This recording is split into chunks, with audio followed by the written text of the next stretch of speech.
I used to build a startup in Bali, and right now I build a startup in San Francisco. Two places that could not be more different. One has monkeys stealing your sunglasses, and the other one has guys in Patagonia vests stealing your ideas. And after living in both, people always ask me the same thing: which one is better for building a startup? So today I want to give you my real answer based on my experience, not the Instagram version. Because I lived both and both surprised me. Let me start with Bali. And I need to clear something up first, because everyone gets Bali completely wrong right now. When people hear startup in Bali, they picture some guy on the beach with a laptop, coconut in hand, and let's be real, guys like this exist. I've met them before and they're at every beach club. But that's actually not the real story. The real story is that right now, in 2026, Bali is one of the best places in the world to build something quietly while you figure it out. And the number one reason people say is money. It's supposed to be cheap, right? We've heard it before that Bali is so cheap and amazing. So here's my first honest take, and this one's important. Bali is not cheap at all. Yes, Bali is cheaper than many other places, but those are two very different things. Let's say if you're comparing Bali to one of tech and startup capitals of the world when it comes to San Francisco, New York or London,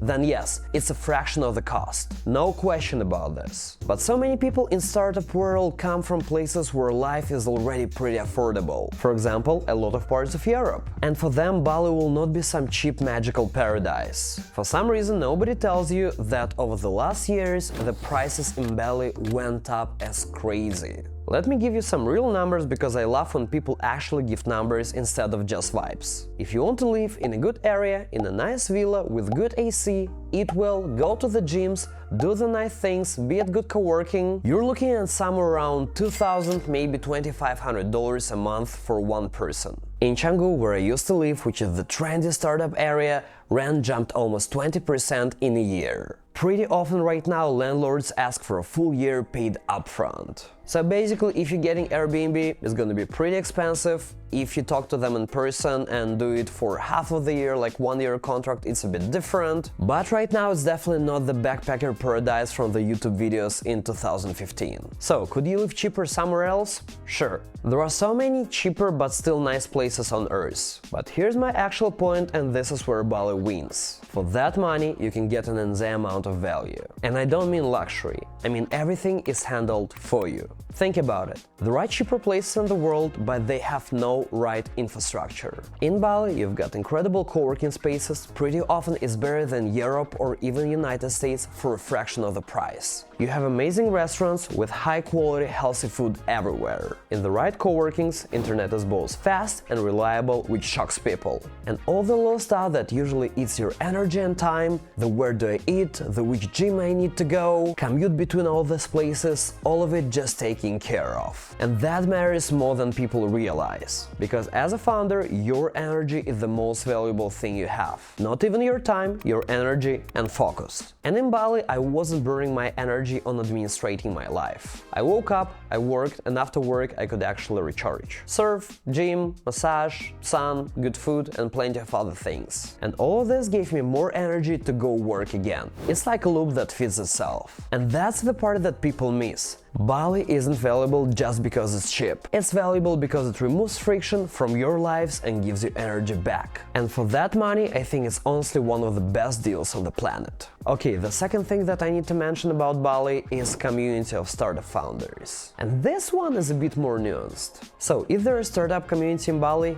Yes. And a real one. Founders, builders, people running actual online businesses. But is it as big as San Francisco or London? No, not even close. Let's be honest about that. But here's the thing, for a lot of people, it's still a massive upgrade. One fact that surprised me about Bali is that Canggu is one of the easiest planet on Earth to make friends. There are co-workings, co-living spaces, yoga, surfing, and all the stuff that just throws you together with people. Most people arrive and make their first 5 or 10 friends in the first week of being on Bali. And right now think about people who come to San Francisco. I meet founders here all the time who came here from the middle of nowhere, places where literally nobody around them was building anything. And when you put a person like this into a room full of builders, even a smaller room like Bali, something clicks. The right people around you put you in the right direction. Just as human being, you feel much better about the whole journey where you're not doing it alone. So no,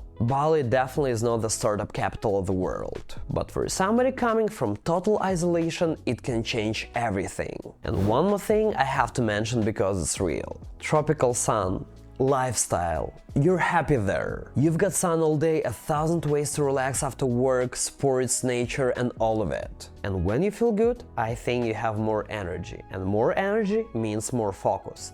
And more focus goes straight into your work. And pretty often people underestimate how much your environment affects what you produce. Bali makes you feel good, and feeling good is a fuel for your startup. So at this point you're probably thinking, okay Francisc, you convinced us, Bali sounds amazing. It's cheapish, great value, good community, sunshine, happiness. So why did you leave? Why are you in San Francisco right now, got attacked by a homeless person a few days ago, paying 4 times the rent, where the only sun is the light from your laptop at midnight? I'm kind of kidding, weather here is pretty decent right now. But this could be a fair question, so let me explain. Because I left for very specific reasons, and they might apply to you or they might not. Reason number 1, venture capital. This is the big one for me. Here's the simple truth. The really big startups, the ones that grow fast and become huge, maybe even unicorn, they usually run on venture money. And venture money has a center of gravity, and that center is San Francisco. If you want to play that game, the big game, this is the table you have to sit at. And for me personally, being 30 years old right now,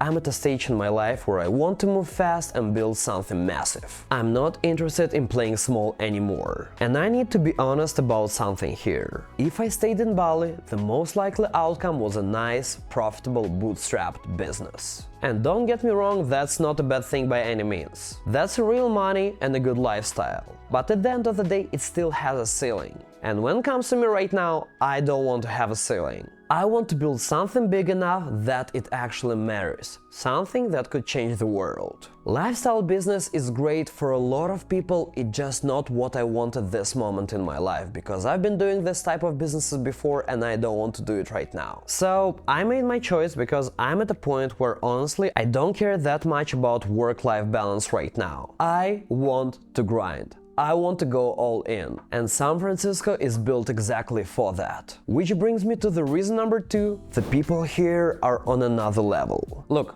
I told you Bali has a good community, and it does. But San Francisco is just a different startup universe. The best of the best founders from all over the world come here every day. They fly across the planet just to be in the city, and when you're around them, you feel it. I feel a bit funny saying this, but I always thought of myself as a hard worker my whole life. For a long time I made amazing business in Los Angeles, was outcompeting everybody and was feeling so good about myself. Then I got to San Francisco, looked around at some of these founders and went, oh no, this is a completely different game. These people work incredibly hard and incredibly smart at the same time, and you look at them and think, this guy is on another level, but I want to be there too. And yeah, at first that was a little frustrating. It humbles you very fast. But then it lit a fire under me. It really pushed me to find out what I'm actually capable of. And I'm grateful to this city for that, because I'm exploring limits I didn't know I had. In real life, when I met most of this like rise and grind, sleep when you're dead, work 20 hours per day, I saw them posting a lot and actually getting nothing done. But I'm talking about different thing. When you work a lot, yes, but you work smart at the same time. The real intersection of working hard and working efficiently.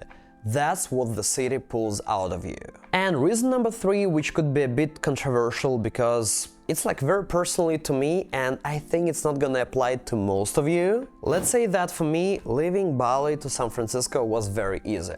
And I have to acknowledge that because it's not the same for everyone. I'm a US citizen and I lived in Los Angeles for years before this. So for me, moving to San Francisco was very simple. I packed my stuff into my car in Los Angeles and just drove 6 hours north. And that's it. I still go to visit my family in LA whenever I want, because it's just a few hours of driving. But here in San Francisco I meet so many people who went through hell to make it happen. The visa battles, the paperwork, trying to adapt to a totally new country. For them, getting to San Francisco is a massive mountain to climb. And I don't want to sit here and pretend it was some heroic journey for me. It wasn't. It was a road trip to neighborhood city. Honestly, I got lucky with the situation I was in. So right now let me bring all of this together because I don't want you to walk away with the wrong message. Do not write off Bali. If you're early, if you're still trying to figure out your product, bootstrapping, building something lean and profitable, or you just want a real life with balance and sunshine while you work instead of all this grinding, Bali might be the smarter move. It's not the consolation prize, but for a lot of founders, it's actually the right answer. You get ton of value, energy, community, and a life that feels good. I guess that's not nothing. That's a lot.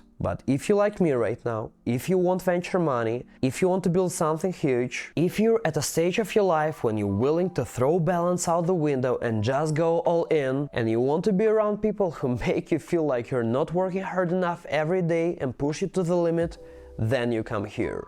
You come to us to San Francisco. Neither one is better. They just built for different people and honestly for different chapters of the same person's life. Back in the day, I wanted to try Bali, I did it and it worked for a particular phase of my life. But then I left here in San Francisco. Maybe that flips again someday. Who knows? I personally think that mistake isn't choosing Bali or choosing San Francisco. The mistake is being in the wrong one for who are you right now. Figure out which chapter you're in and go to the place that fits it. Basically, that's my honest take, having actually lived both. If you got something out of this, stick around because this is the kind of stuff I think about all the time out here. I'll see you in the next one.